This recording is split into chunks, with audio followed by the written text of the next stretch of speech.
we've got a panel which is going to discuss working with publishers from different cultures.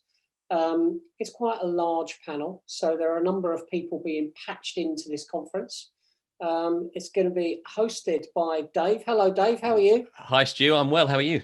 I'm all right. Has it been a long week? You've been doing this since Monday? Oh, yeah, absolutely. And, you know, today is going to be a long one as well because we've got the Launchpad event later on as well. So it's an exciting week. But, yeah, it's good we've got another day tomorrow. But it's been going very well, I think. This is the panel that you've been looking forward to the most. This is the best panel, right? That absolutely. Well, the art of publishing is a fantastic track always. And I've got a great panel here, a real international lineup, which I'm really excited to introduce to you.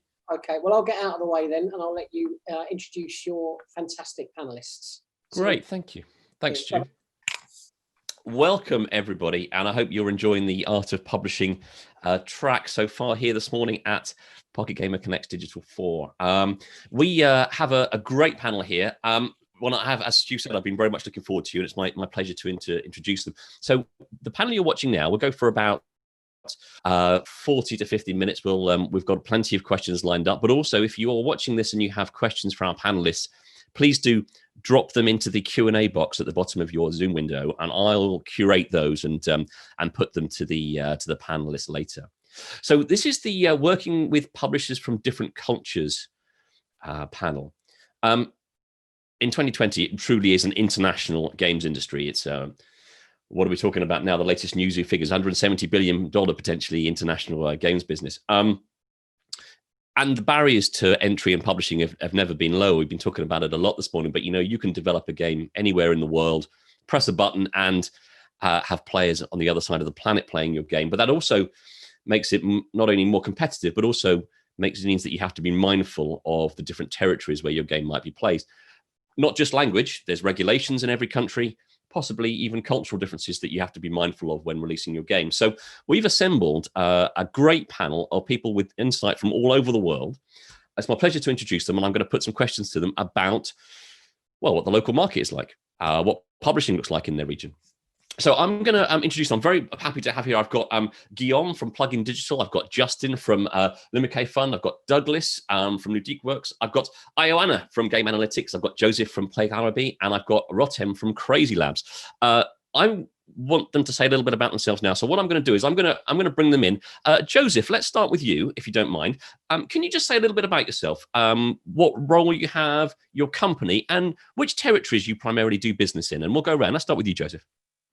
Yeah, thank you, Dave. Nice being on a panel with you again. It's great.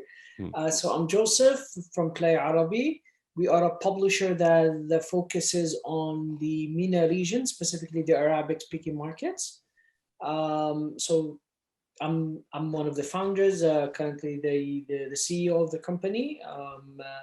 So I'm not super expert in a lot of stuff, but yeah. But when it comes to our region, which is a bit different, I had a session about it earlier during the week.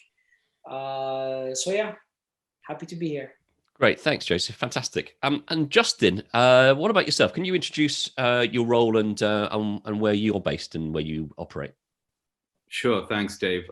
Yeah, so I'm Justin. I'm representing the India market, but I'm currently tuning in from Tokyo, where I've been stuck due to COVID for the last 6 months, Wow. which I'm not complaining about at all. I've been in the games industry for about 18 years, about half of that in global markets and half in India, mainly as a founder operator, building media publishing businesses, production side businesses, and more recently, M&A and venture financing. I'm actually not a publisher, but I have background in publishing. I'm the co-founder and general partner of Lumikai Fund, which launched this summer as India's first gaming and digital media VC. We're backed by some of the largest game companies worldwide that are investing into India for the first time, many of whom are publishers.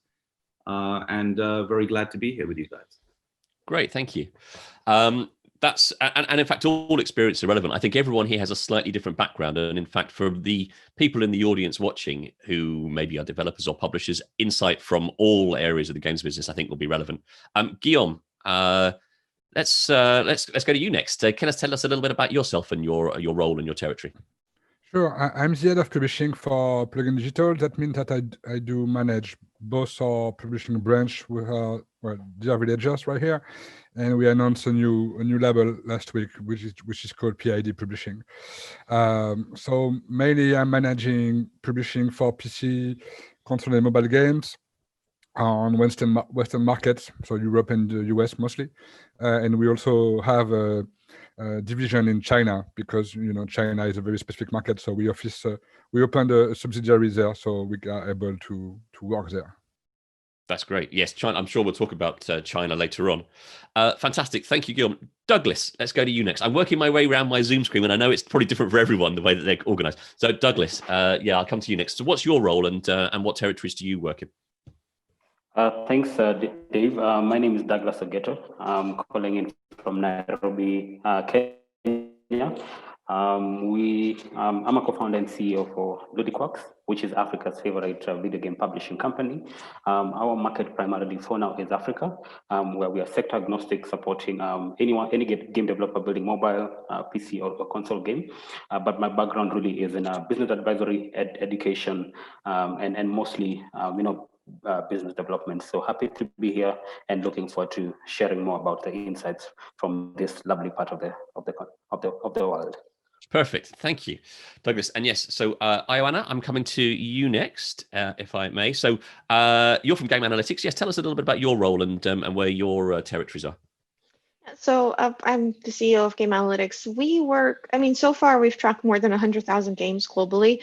We truly do have global presence. So we have players and studios on every continent.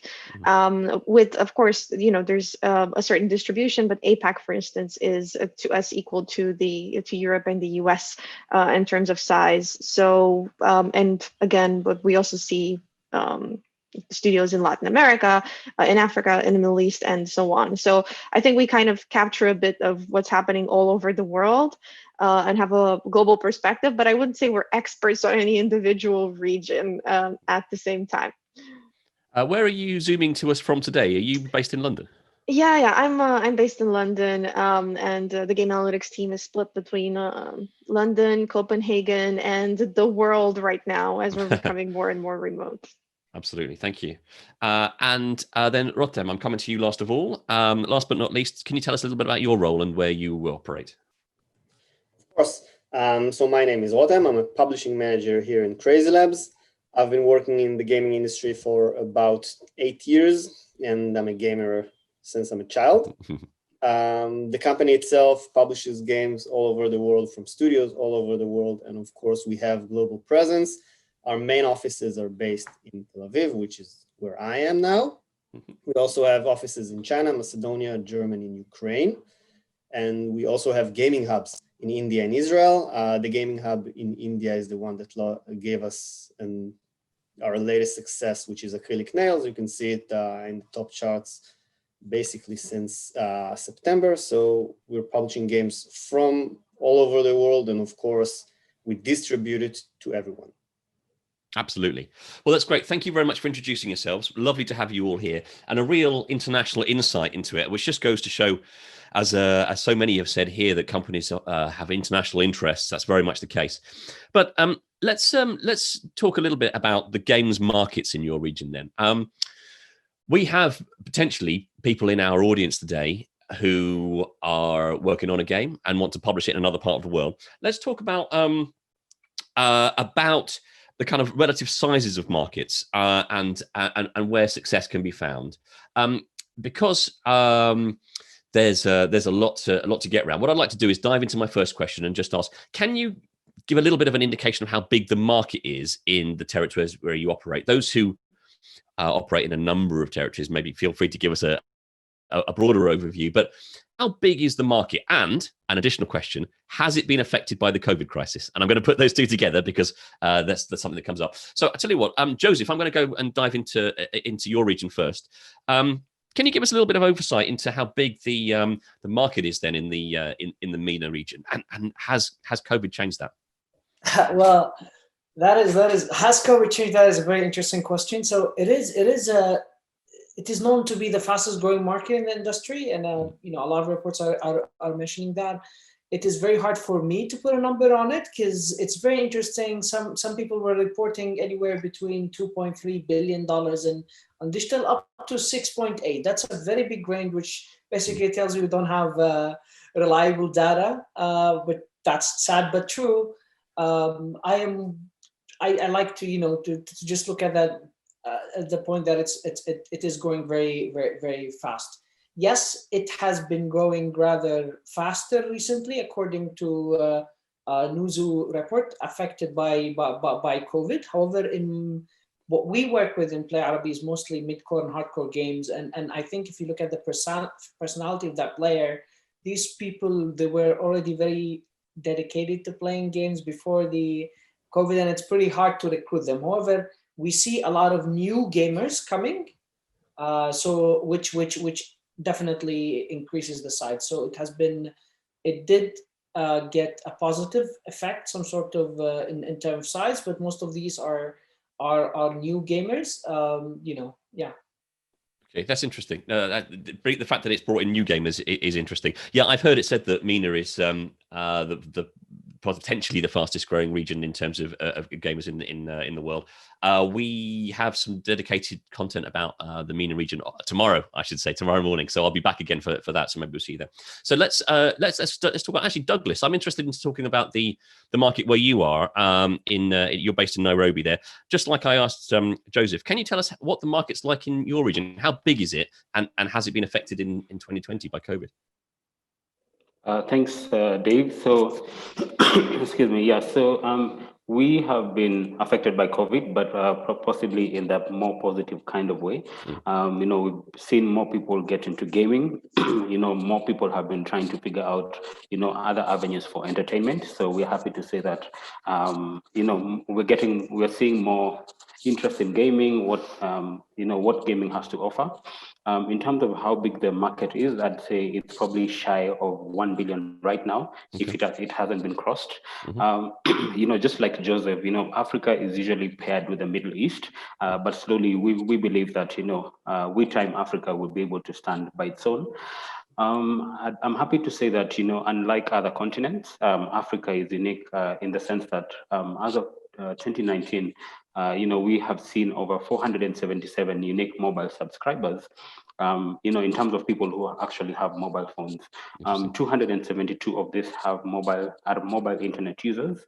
And what we see is that by 2025, 272 of this will have grown to 475 million. So, that's a very positive number for those who are actually looking to build mobile games.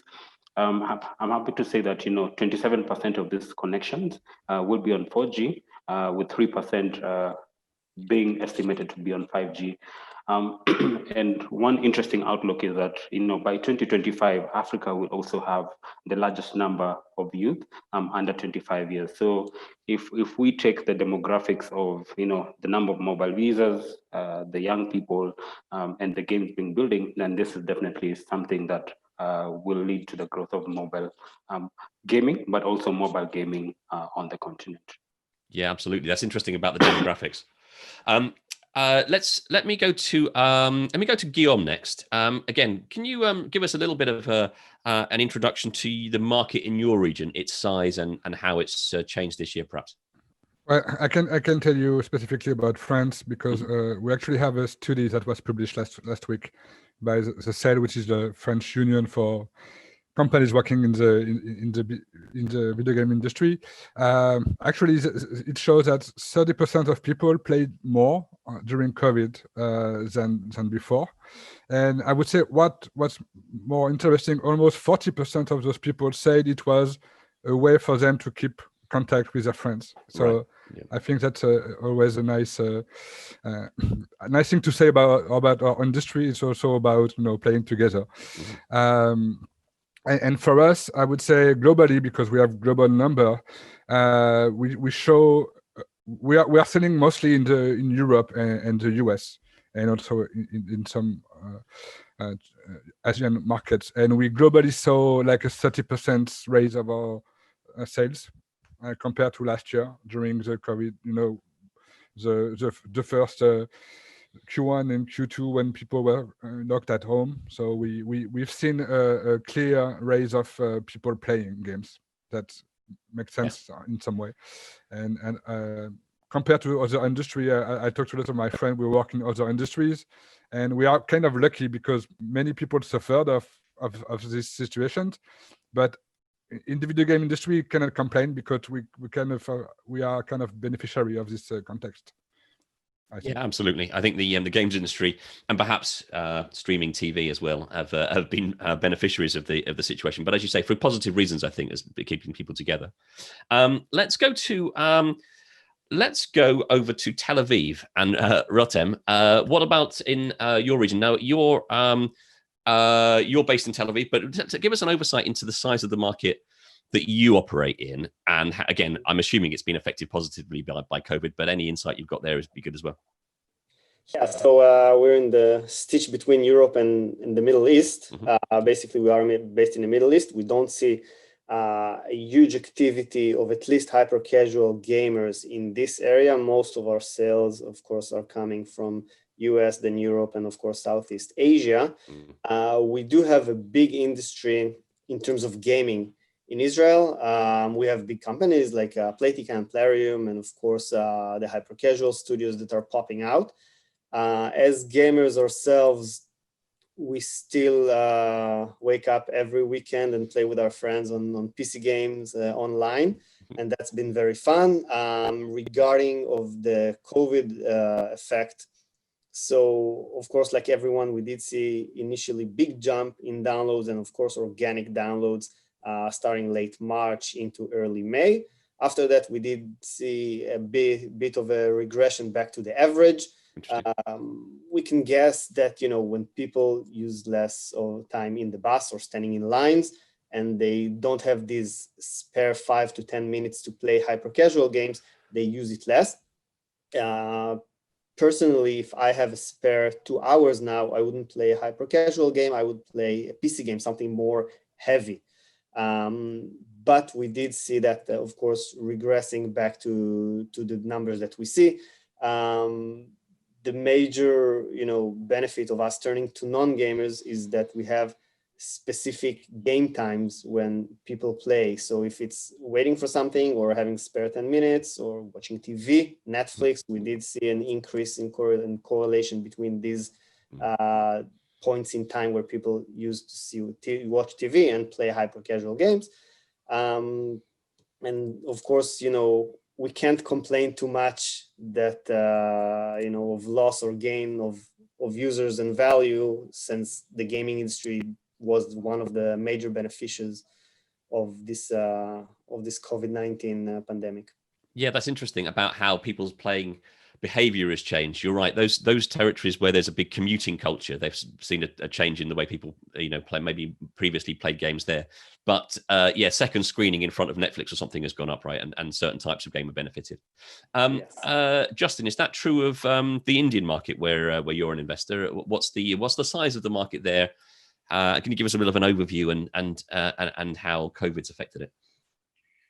Sure. I think there's a lot of commonalities with what we've just heard. I think, you know, India obviously is a very large scale market. You know, Joseph and I can arm wrestle about this another time, but, you know, we also hear that India is the fastest growing right. games market in the world. I think, you know, and, you know, because we're not a publisher, we're a fund, we have a fairly kind of top down macro view on the market. And as of last month, I think, you know, in terms of the overall market numbers, we have about 370 million gamers now in India.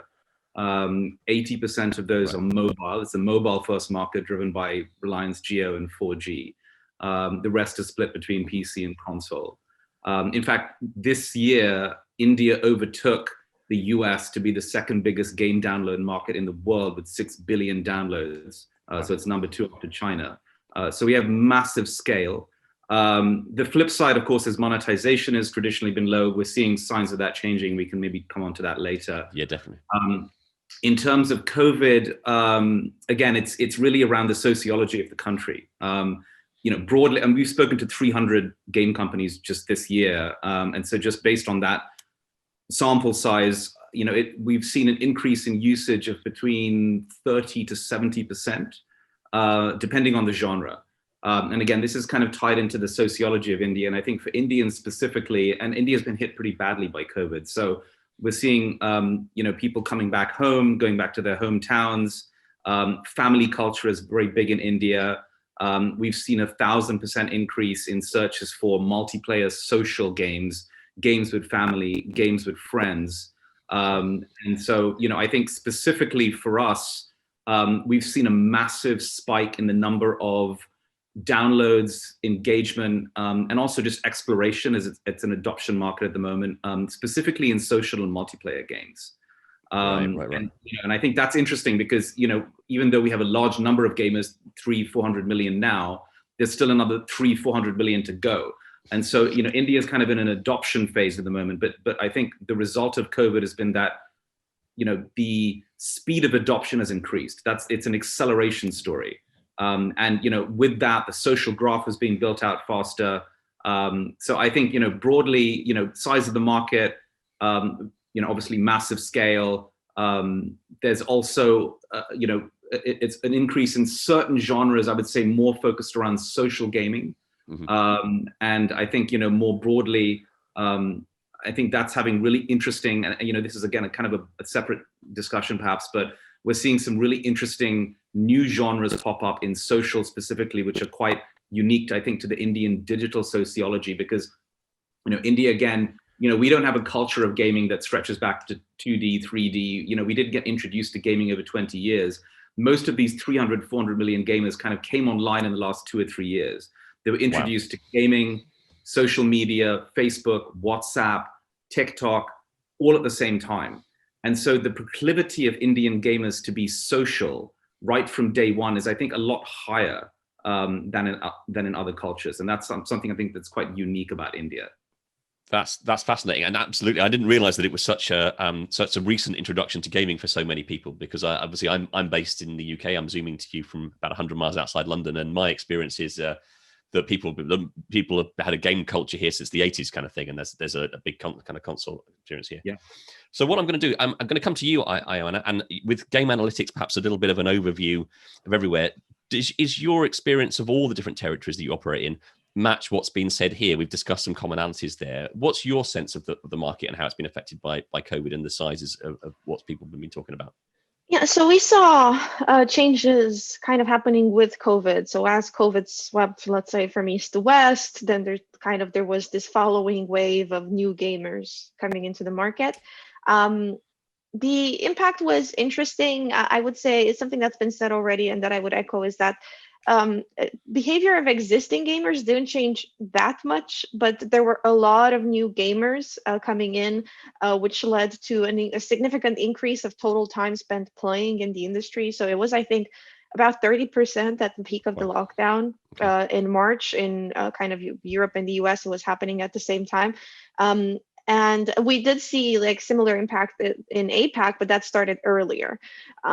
And so on. So, and then it kind of stuck at around 15% extra. So the industry just stayed for a few months at a higher level than it was before. And then it kind of started going back to normal. We saw it around August, so around holiday season. And then, but really in earnest when schools started. So when schools started, you could see just the clear people just going back to the weekly pattern of 5 days not playing as much and then playing at the weekend. For the whole of the summer across the industry, there was just kind of a flat line. Like there was no weekend seasonality almost, which was very interesting for us. I would say that was different in region by region. In APAC, there was more of a seasonality, of weekly seasonality, and in the West, somewhat less. So that's one of the things we saw. One of the other things we saw is that this affected the games very differently. So we mentioned this, but retention was dropping. So it really seemed like as an individual studio, maybe you were benefiting, especially the top studios seem to have benefited. But there was also a possibility that because people were cycling through more games, you would actually be negatively affected even if the industry as a whole was positively affected. So there could be that if you weren't super competitive, your traffic would get eaten up by other games that people were trying. So I would say that there's this, of course, this message that yes, the industry is growing, but I wouldn't be surprised if some studios actually struggled a bit, or they found that they were getting new gamers as part of this wave of people trying stuff out, but weren't able to keep them, especially those organic gamers that were just kind of playing around, let's say. Right. People kind of snacking and spreading their attention across different things. Yeah. So we're obviously there's so much to cover, and time is short. I'd like to skip ahead to some kind of aspects of the market to do with doing business and talk about monetization a little bit. And I suspect that from region to region, there's some difference in how games are monetized, how people spend money. So I'll tell you what, let's go to Douglas first in Nairobi. Douglas, can you give us a bit of an insight into how games monetize in your part of the world? Do people spend money on premium games, or is it a free-to-play market? What's your experience? For us, Africa is largely free to play. Most of these developers are looking to monetize from in-app purchases and in-app advertising. For the most part, most of the games from the continent are Android-based games, but most of these game developers also build like other versions, iOS version for the international market. But I'd say mostly Android games. We've seen Apple also recently set up shop on the continent. So we do believe that, with their presence on the continent, this will help perhaps see more monetization strategies coming into mobile. Right. At least that's when it comes to mobile games. I think for the PC and console, that's premium games. So for this type for these two categories, the strategy will definitely be premium, and then maybe with an angle of in-app or microtransactions in that regard. Yeah. Right. That's interesting. And so you say that Apple are just setting up there at the moment. Is the biggest store for mobile games Google Play, or is there fragmentation? How do people get their mobile games? So most people get the games through the store. So if you have Android, that's Play Store. If you're on iOS, that's our iOS store. So we don't have an in between for this market. Yeah. Right, got you. No, that's it. Ioana, I'm going to come back to you because APAC region. Am I right in thinking there's still a lot of fragmentation of Android stores and mobile in Asia? What's the kind of main way that people get their games still in the East? Yeah, so we spoke a lot about India and also China. So and the fact that China is still the largest player market. So China is pretty much in volume as big as North America and Europe combined.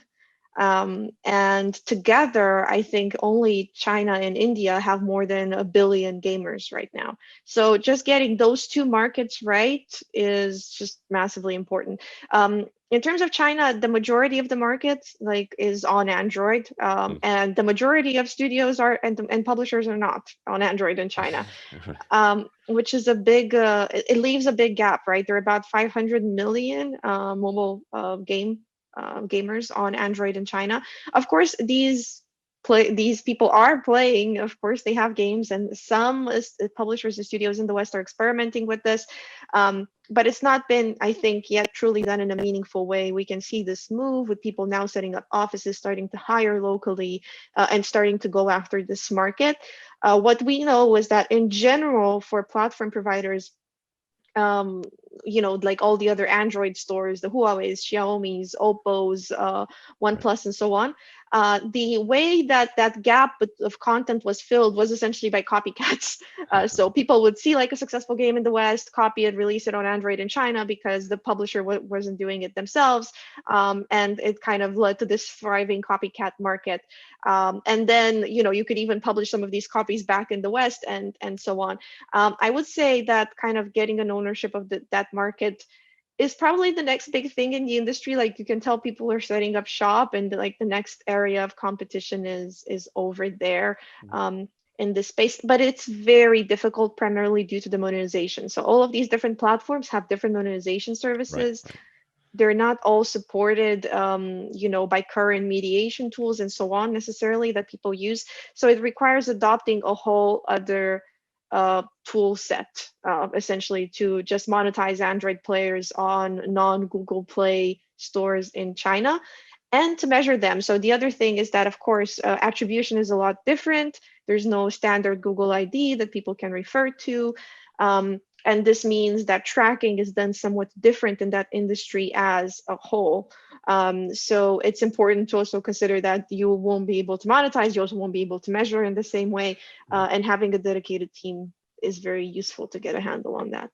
Yeah, absolutely. That's interesting. I think that there's, we'll come on to about publishing with a business partner in the region, I think, shortly. But I just want to take some points that you ran with there about monetization. Go back to Justin and talk about your region there. Can you give us a little bit of an insight there into how people monetize then in India as well? Is it similar to the way that Ioana was talking about in China? What's the kind of market like with regard to stores and how people make money from games? Yeah, so India is primarily a Play Store Android market. That's 95%. The balance being, well, let's say 90%. The balance being iOS, and we also have a fairly healthy super app economy. In early stages, like where China is going, Paytm, Jio, which is one of the telcos over there.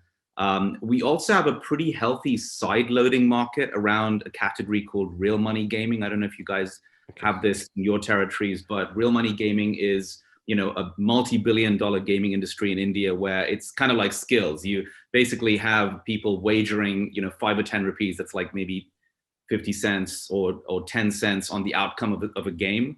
And I think, that we've seen some unicorns emerge in this space. So, this is something which, because it's real money gaming, it's not on the Play Store, but we have spoken with developers who have taken their legacy games, their catalog games, put them on some of the real money gaming platforms and have had 500,000-600,000 downloads within a day or two and recouped their entire development costs within that period. So I think Play Store is there. It's, primarily advertising based.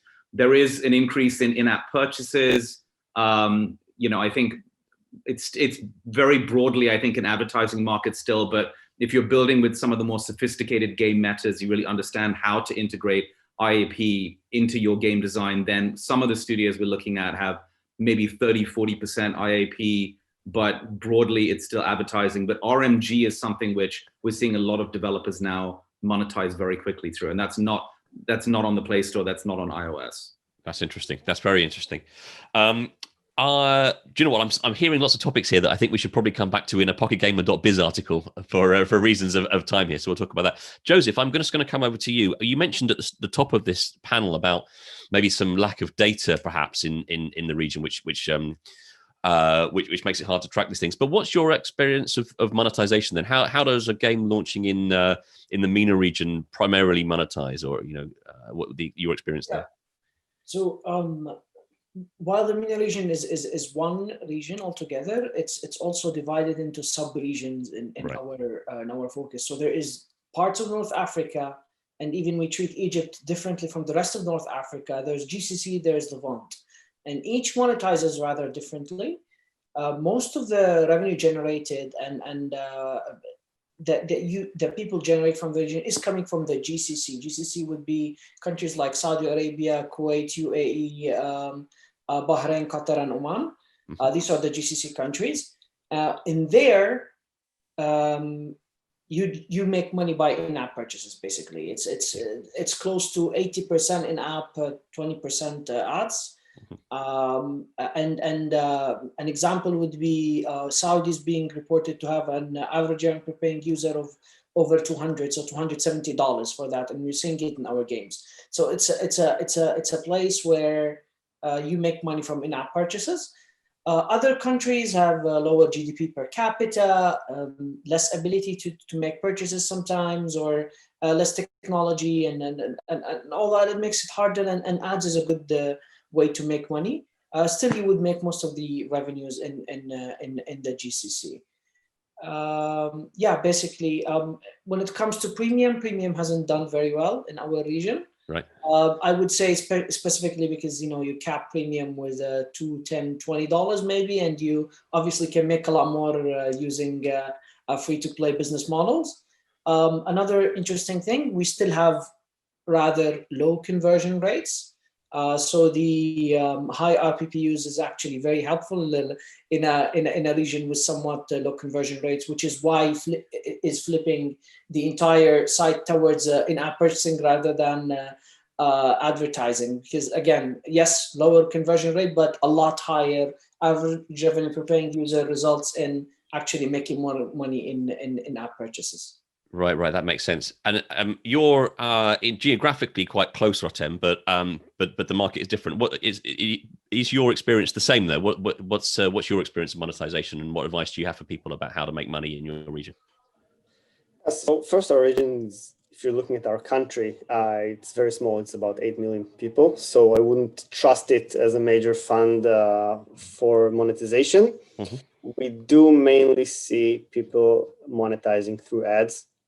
And this is something that is very big, of course, in our industry, in the hyper-casual industry, which most of the money is coming from either interstitial ads or rewarded video ads without, it being too intrusive. In-app purchases are next to nothing. Of course, there are many premium games that people play here, but when playing those free-to-play games, they trust less the in-app purchases and prefer monetizing through ads or watching ads. No, that makes sense. And Guillaume, is primarily your business model advertising or in-app purchases? How do you monetize? Oh, you're muted still, I think. Sorry for that. Well, as I said before, I'm mostly premium myself, as we sell PC and console games, and even on mobile, we mostly have premium games. Even if we do have a few free-to-play that are working quite well, actually.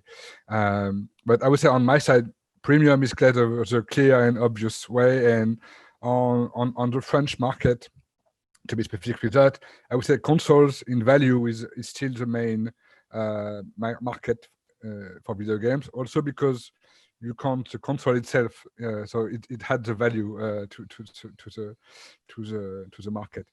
So console is clearly mostly premium also. But if I come to mobile gaming, I would say the trend is likely to be more free to play, and so when we come to mobile free games, mobile free games, we mostly monetize with advertisement too. Mm-hmm. And even if we are, as I said, we are trying to be efficient with a large portfolio of premium games on mobile, and we do manage to monetize that. But what we do there is not the what everyone does. Most of the studios in France sell their game for free and monetize with item selling and advertisement. We try to have a nice premium portfolio on mobile, and it's working too. But I'm not a good example. Right. I want to remind everyone who's watching this that if they have questions for the panel, they're welcome to drop them in the Q&A box at the bottom there, or I should say, look for our panelists in Meet to Match and on Discord as well. So I'd like to talk a little bit about doing business in your region. I'm kind of mindful of the fact that, for instance, some territories like, let's say China, Ioana can correct me if I'm wrong, but I think in China, it's impossible to self-publish. You're going to need a local network partner in order to get your game out there. But even if that's not the case in some territories, as we've heard this morning on our publishing track, a developer working on a game is often best served by partnering with a publishing partner to get their game out there. What are the pitfalls of doing business in your region, or the kind of tips and tricks of it? Does a person need to have a publisher to publish a game in your region? And is there a certain way that business is done? Do you simply go to a conference like this and meet a publisher there? So let's talk a little bit about this. How should a person approach doing a publishing deal in your territory? I'm going to come over to you, Joseph. First of all, and talk about Mina again. Is it essential to have a publisher? If someone in the audience here is working on a game and wants to get it published in the GCC region, like you said, must they have a local partner? And how would you advise they go about finding one? I mean, I am a publisher, so I'm probably going to say yes. You can plug. Okay. You can plug yourself. That's all right. Yeah. Here's the thing. If you're not from the region, it would be very difficult. So you need experts from the region, whether it's a publisher or your entire own team or not. So that's what we firmly believe.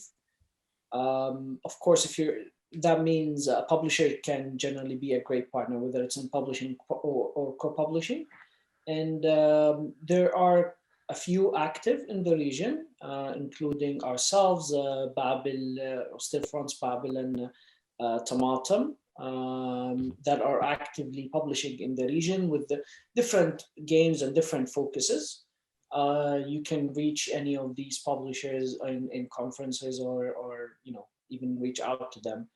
But I would actually be one to say it is not just about our region, it's about different regions. So if you're going to China, I would say you should work with someone who has expertise on the market there. Same goes for India, for example.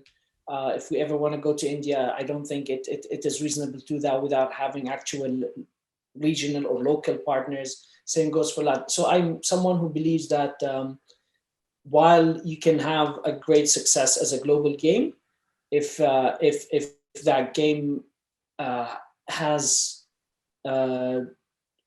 if that game is presented differently, has a few changes that fit a certain culture, regulations, and all that, it should perform better in that place. Yeah, absolutely. I mean, it's not just the language, but also the local regulations, and as we've discussed here, the local way of monetizing as well. Perhaps your game is not developed in a way that fits locally. Absolutely.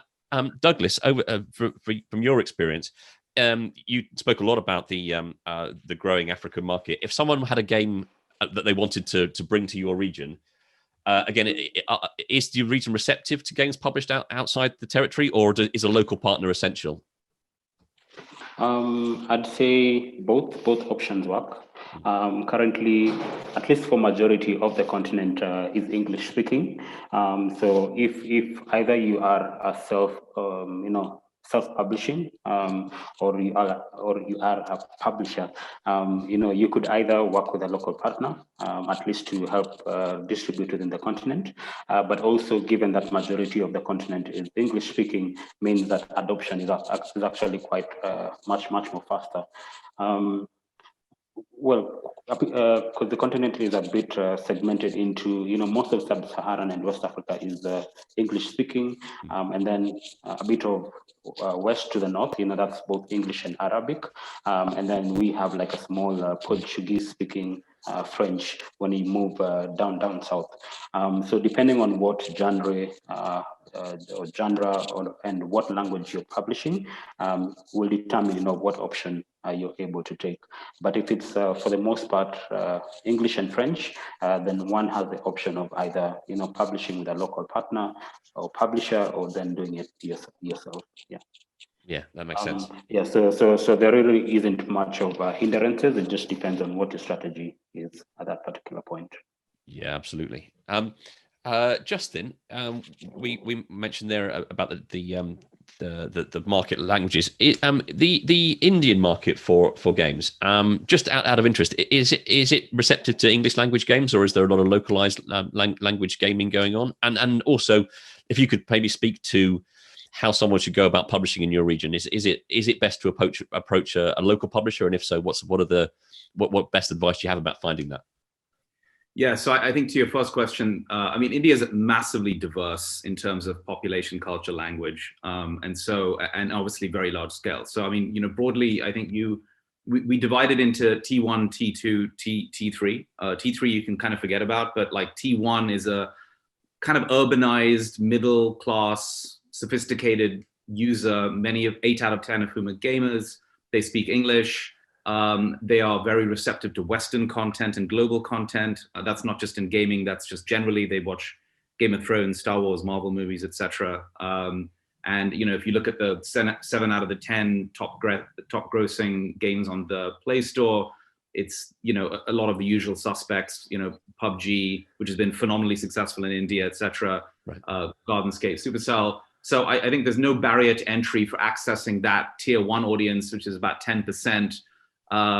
I mean, and 10% of India is still 150 million people, so that's a fairly meaningful TAM. But if you're looking for a long-term investment into where India is going, and you want to access the tier 2 audience, which is the next 400 million users, then you do need to localize, you need to culturalize, and that's where you want a publisher.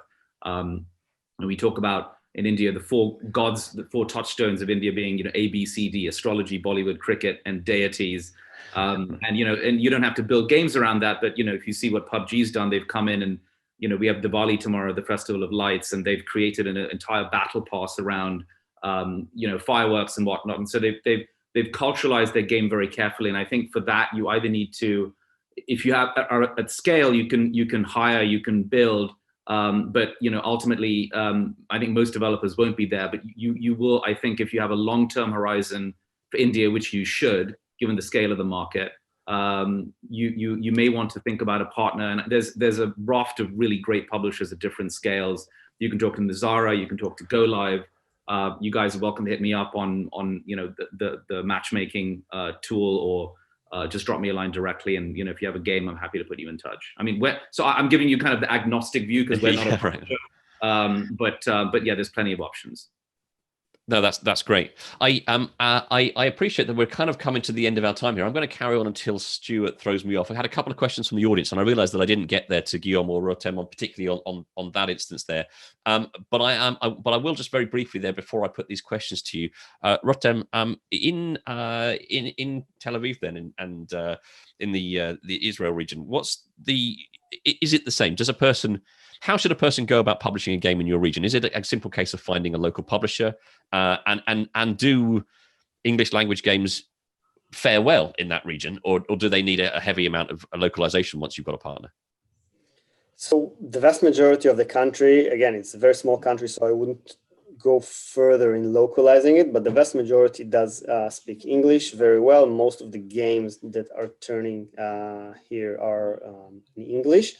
We do see some edge cases where games were intentionally developed in Hebrew, and we did the localization to English, Chinese, Japanese, of course, for them when publishing the game outside of Israel. Also, there are some edge cases where in Israel you write right to left, like in the other Middle Eastern countries. So there's a lot of technical issues translating it. But yeah, if you want to publish a game in Israel or in this area, you can do it in English. There is, like everyone said, there is a huge gap in China. And when you're trying to publish a game in China or even in Japan, you will need a local partner. That's why we also opened 2 offices in China to be able to publish these games there, because otherwise there is a big gap between what we know and what we're supposed to do there. No, that's interesting. That's very interesting. I didn't realize that you'd opened offices in China as well, specifically for this purpose. That's good.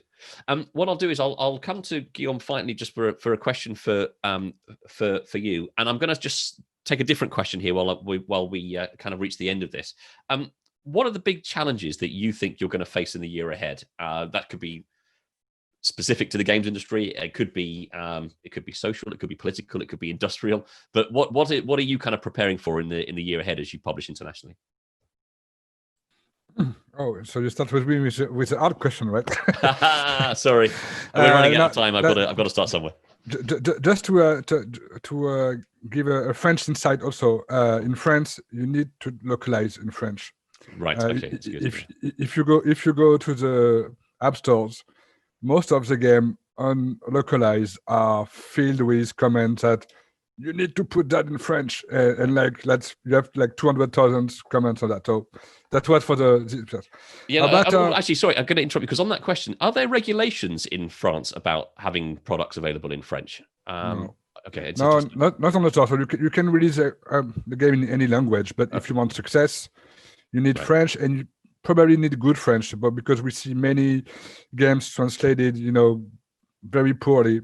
I'm a big mobile player myself, and I see some very funny stuff into not French stuff in French games. So yeah,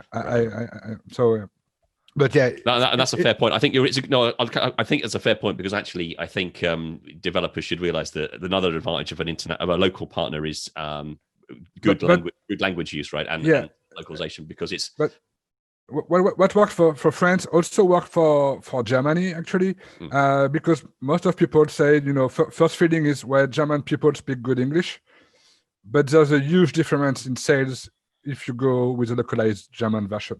Right. And if you want success, whatever kind of game that you are making, I would say German is a must-have into your languages for sure. Absolutely. Now, I think you might have escaped my hard question because I see Stuart has popped up. I think I'm going to be pushed off the stage physically. Hi, Stuart. How was that? We're running a little bit over. Yeah, we gave you an extra 5 minutes. Sorry, Guillaume. It's a big panel. Big panel. Yeah, it's a brilliantly handled large panel. It's been really interesting. Nice to see Justin. I think Justin and I last spoke to each other 15 years ago. Yeah, it's been a while, buddy. And you were at IGN, I think, about 15 years ago, maybe longer. And Guillaume curved us some business with Plugin Digital, and you've been a great partner for us. So I can vouch for you in terms of global distribution of Steam keys and new retailers. That's great. Some of you I don't know. Crazy Labs I've had a look at, and I'm definitely going to download your dentist game.